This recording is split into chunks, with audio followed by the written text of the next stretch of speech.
Burkina Faso, a war is being fought, not one of bullets, tanks, or explosions, but one of silence. A war against an invisible enemy, corruption. Corruption doesn't scream, it whispers. It happens quiet loans through unsigned documents, cash handshakes, and hidden favors. It feeds on poverty, thrives in confusion, and decays slowly. Why the world draws the war against terrorists in Burkina Faso North? Another battle rages inside the government buildings, army barracks, and bar counts. This silent war isn't just about money, it's about power. It's about who controls the resources, who eats while others starve, who benefits while others breed. It's war where enemies wear suits, not uniforms, where battles are fought in bank transfers and weapons arise. At the center of it all stands one man, Captain Ibrahim Traoré, the youngest leader in Africa. A soldier, a revolutionary, and perhaps the most talented man in West Africa, not just by jihadists, but by the very system he vowed to clean.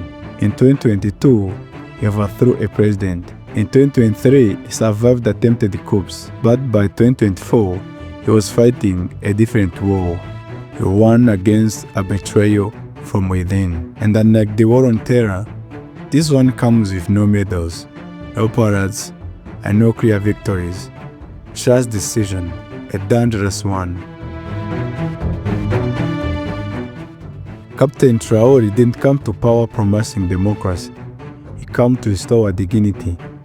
From the moment he took office, he knew corruption was the real cancer. He had seen it firsthand on battlefield, soldiers without bullets, trucks without fuel, aid mines that disappeared, villages left to fend for themselves because someone in the capital got rich off a fake contract.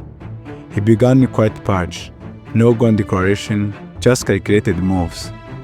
He ordered internal audits, ministry by ministry, department by department. He found entire supply chains missing, phantom fuel deliveries, ghost soldiers who existed only on paper, collecting salary that fed generals' lifestyles. Traoré realized quickly the enemy wasn't just the jihadists in the north, it was also the greed in the south, in boardrooms, in dusty offices, in whispered phone calls after midnight. His reforms sit where it had. He slashed the military contract, forced procurement officers to show receipts, introduced loyalty vetting for commanders, and he did it all under radar. There were no press briefings, no applause, just pleasure, quiet pleasure. And when foreign partners questioned his moves, he gave no explanations. Because for Traoré, the revolution wasn't televised, it was happening behind closed doors. Corruption is not just about money, it's about loyalty. And when loyalty is sold, it becomes a treason. Some men who once saluted the Traoré began to bend his back. They wore the same uniform, carried the same flag, but their hearts were elsewhere. The betrayal didn't come from silence, it comes with silence. One commander failed to deploy troops, another leaked the brand smugglers. Some fed journalist disinformation to paint Traoré as paranoid. It wasn't. In the northern zones, entire fuel convoy vanished. Base reported the shortage. Yet, the budget showed full disbursement. When Traoré investigated, the trail led back to many once trusted. Many who now met foreign agents in border towns, who sent encrypted text to arms dealers. These weren't just bad apples, they were architects of chaos. Traoré faced a terrible truth. Corruption had uniforms, badges, titles. Some of his own aides units has infiltrated by the men who fought for money, not country. This wasn't just financial crisis, it was a moral one. Because when a nation defenders become its exploiters, who do the people trust? By mid-2024, Traoré had seen enough. He greenlighted a question operation international they called Operation Zero Tolerance. This was a military campaign. It was cleansing. Royal officers were handpicked. They received the said orders. Some didn't even know targets until the last moment.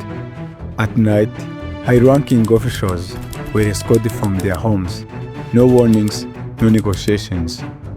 Investigators uncovered safes with foreign currencies, luxury cars, registered under fake names, contracts approved with forged documents. One colonel had been supplying armed weapons to black market dealers for over 2 years. Another had set up a fake security company that received millions in public funds. These weren't rogue individuals, they were a part of chain. And Traoré cut the chain, but the purge came at cost. Fear spread.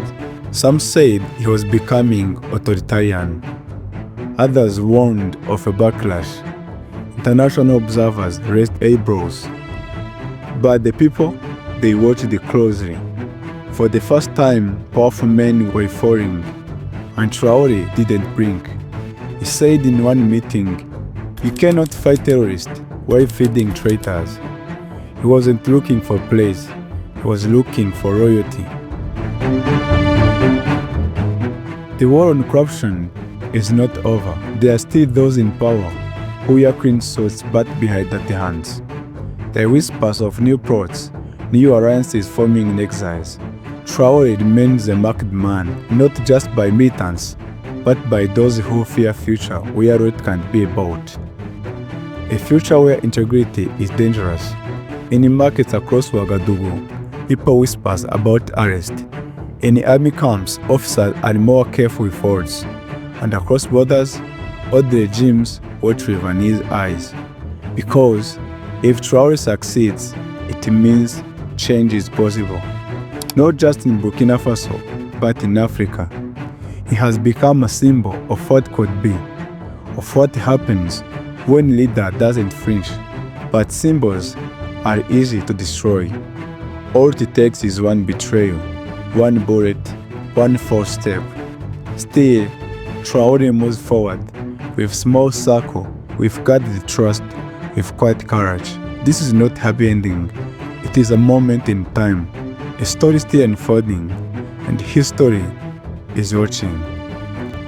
So thank you for watching.